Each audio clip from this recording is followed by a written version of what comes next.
है कि संभवतः 2024 चुनाव जीतने के बाद हो सकता है भारत को हिंदू राष्ट्र डिक्लेयर किया जाए, ऐसा मेरे सुनने में आया कहीं से, मुझे नहीं। तार साहब 73 इयर्स का ओल्ड बाबा जी हैं, लेकिन उनको ऐसा हाथ और पल्स है यूथ, जवानों पे, बूढ़ों पे, खवातीन पे। How do you see, how is it going to impact and affect the South Asian politics and secret भी यही है कि मोदी साहब जैसा उनको एक लीडर जो नेशनलिस्ट है, उन्होंने उनको लीड किया और आगे भी मजीद लीड कर रहे हैं।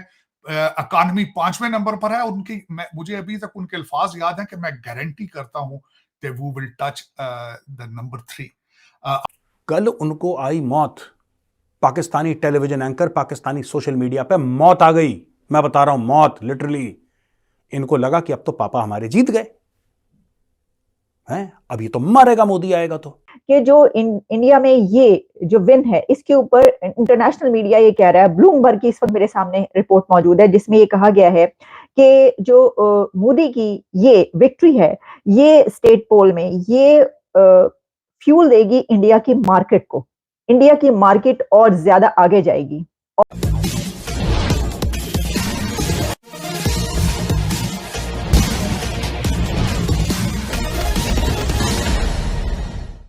अंतर्राष्ट्रीय मीडिया में यह चर्चा हो रही है कि 2024 में सत्ता में आते ही प्रधानमंत्री मोदी भारत को हिंदू राष्ट्र घोषित करने जा रहे हैं। जैसे 2019 में उन्होंने आते ही एक झटके में जम्मू कश्मीर का विशेष दर्जा समाप्त कर दिया था।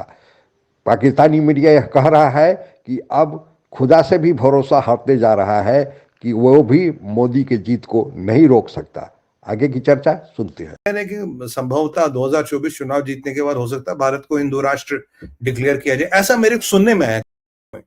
उसमें यह है कि 2024 में there will be a debacle of Islam will start, and by 2048 substantial part of the Islam and Islamic faith will be eroded across the world.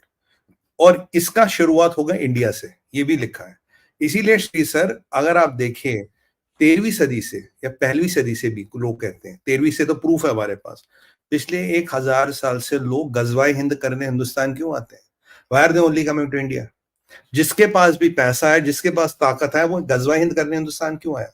अगर जमीन चाहिए थी, पूरा अमेरिका खाली था, आधा रशिया खाली था, ये सेंट्रल एशिया पूरा खाली था, आधा अफ्रीका खाली था, आधा साउथ अमेरिका खाली था। At this land is fertile, इसमें सब कुछ है।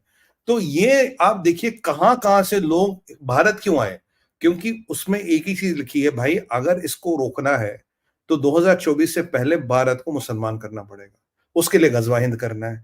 गजवा हिंद नहीं करोगे तो कयामत नहीं आएगी। 30 साल एज एन चीफ एग्जेक्टिव, 15 साल इंडिया का और 15 साल गुजरात का। तार साहब 73 इयर्स का ओल्ड बाबा जी हैं, लेकिन उनको ऐसा हाथ और पल्स है यूथ, जवानों पे, बूढ़ों पे, खवातीन पे। How do you see, how is it going to impact and affect the South Asian politics and international politics अगर वो वजीर आजम बन जाते हैं? एंड मूवीज क्यों देखते हैं आप? क्या वजह है? आप अपनी पसंद की चीजें उनमें से पिक करके उनको फॉलो करते हैं, लेकिन नफरत जब करनी हो तो उनके मजहब को सामने रख के नफरत का निशाना बना देते हैं आप। उनकी तरक्की को आप जो है वो देखना नहीं चाहते, मूवी उनकी मिस नहीं करना चाहते। क्या वजह है? हर आपके जो लौंडा लपाड़ा है उसकी गाड़ी में आज भी गाने अगर देखे जाए तो वो सारे भारतीय पंजाबी चल रहे हैं, सारे मूवीज के गाने चल रहे हैं, डांस हो रहे हैं मूवियों। आपके हर शादी के ऊपर बिल्कुल इस तरह लगता है कि मैं भारत में खड़ा हूं। हर शादी इस तरह लगती है कि उसमें टोटल इंडियन कल्चर की ठाप होती है, लेकिन उनकी तरक्की से बाइकाट है आपका। उनकी सियासत पे, उनकी डेमोक्रेसी से बाइकाट है आपका। यह ज्यादती है और आप अपने आप से ज्यादती कर रहे हैं, उनके साथ ज्यादती नहीं है, क्योंकि they have given you a distance of at least 100 years. जो जिस तरीके से उनकी फॉरेन रिजर्व 600 बिलियन है, जिस तरीके से उनका इंडियन डायस्पोरा है, जिस तरीके से तालीम है, जिस तरीके से Indian institute of technology is working and performing. आपके मैं बताया था शायद चीमा साहब, भारत के अंदर 1300 यूनिवर्सिटियां हैं, आपके पास मेरा ख्याल है कोई टूटी फूटी 70-80 यूनिवर्सिटियां, वो भी नॉन फंक्शनिंग है। उसकी वजह यह है कि वहां से लोग निकलते हैं, 2 लफ्ज इंग्लिश में नहीं लिख सकते, 2 लफ्ज नहीं लिख सकते। आपने बाइकाट कर दिया है नॉलेज के साथ और इंटेलेक्ट के साथ। कि यार पहले वालों को तो जब हम मारते थे तो वो कहते थे नहीं कोई बात नहीं, आप कोई बात नहीं, आप मार लो, आप हमारे भाई हो, अमन की आशा और फलाना ढिमका। हमने देखो 26/11 करा, कुछ नहीं हुआ। हमने अक्षरधाम टेम्पल पे अटैक करा, कुछ नहीं हुआ। हमने पार्लियामेंट पे अटैक करा, कुछ नहीं हुआ। हमने ये मोदी बढ़ा गया यार बीच में कि हम कुछ करते हैं तो जवाब दे देता है। कल उनको आई मौत, Pakistani television anchor, Pakistani social media पे मौत आ गई। मैं बता रहा हूं, मौत लिटरली। इनको लगा कि अब तो पापा हमारे जीत गए हैं, अब ये तो मारेगा मोदी आएगा तो, क्योंकि मोदी ने सबसे पहले दोस्ती का हाथ बढ़ाया था। तुम्हें लगा कि वो कमजोर है, ठीक है, अब वो तुम्हें मार रहा है हंटर से, अब तुम्हें बुरा लग रहा है। तो बेटा ऐसा है कि बैटिंग तो दोनों की आती है, जिंदगी क्रिकेट का गेम है। अब तुमने बैटिंग कर ली, अब बैटिंग हमारी है, अब तुम्हारी सुतैया होगी पक्के से। तुम बच के न जा पाओगे बेटा, तुम पिटोगे। इसीलिए तुम्हारे यहां मातम हो रहा है। और अभी 2024 के चुनाव के रिजल्ट आएंगे, ठीक है, उसके बाद तुम्हारी और ज्यादा सुतैया होगी। बिकॉज यू कि जो इंडिया में ये जो विन है, इसके ऊपर इंटरनेशनल मीडिया ये कह रहा है, ब्लूमबर्ग की इस वक्त मेरे सामने रिपोर्ट मौजूद है, जिसमें ये कहा गया है कि जो मोदी की ये विक्ट्री है, ये स्टेट पोल में ये फ्यूल देगी इंडिया की मार्केट को।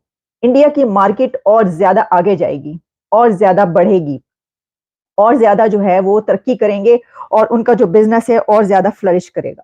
तो ये इसमें कहा गया है, और कहा गया है कि रूलिंग पार्टी जो है उसने 3 स्टेट्स जो है वो विन कर ली हैं, सेंट्रल इंडिया, और फिर उसमें काफी उनका जो तज्जिया है वो मिलता है। लेकिन उसके अंदर दरअसल बात ये की गई है कि ये जो क्रूशल स्टेट इलेक्शंस हुए हैं, इसमें पार्टी की जो बीजेपी की ये जीत है, ये इंडिया की जीत बनेगी। और इस तरीके से कि अब उनके जो it's not by coincidence, it's not by coincidence. इसमें मोदी साहब की एक वेरी सक्सेसफुल कैंपेन, उनके कामयाब इंटरनेशनल दौरे, उनकी इकोनॉमी, ग्लोबल साउथ को लीड करना, चंद्रयान, उसके बाद आदित्य 1, और उसके बाद तेजाज पे जो आखिरी उन्होंने कैंपेन की है, तेजाज में जाके जो फ्लाइट उनकी थी, मैं समझता हूं कि उसने, और फिर उन्होंने रियासतों में जहां जहां इलेक्शन थे उनमें खुद जाके उन्होंने दौरे किए हैं। और जिस तरीके से उन्होंने COP 28 के अंदर इंडिया को रिप्रेजेंट किया है, फ्रंट लाइन पे खड़े थे। एक साइड पर होस्ट थे, कतरी थे किंग, और दूसरी साइड पे जॉर्डेनियन किंग खड़े थे। और मैं समझता हूं कि Bharat is rising as a regional state. बल्कि अब तो मैंने जिस तरह बताया, रीजनल से आगे निकलकर, जब पिछली दफा टोनी बिल्कन भारत गए थे तो डॉक्टर जयशंकर ने उस प्रेस कॉन्फ्रेंस में कहा था, जो कि लगता अजीब सा था उस वक्त, उन्होंने उसमें कहा था कि America is not the only super power any more. So basically Bharat जो है वो रीजनल पावर से निकलकर आगे trying to make their space among the top 5, जो जिनको कहा जाता है कि 5 बड़ी पावर। आप अगर हमसे जुड़ा रहना चाहते हैं तो कृपया मेरे चैनल को सब्सक्राइब करें तथा बेल आइकन भी दबा दें, ताकि नई वीडियो की जानकारी तुरंत आप तक पहुंच जाए। धन्यवाद। जय हिंद।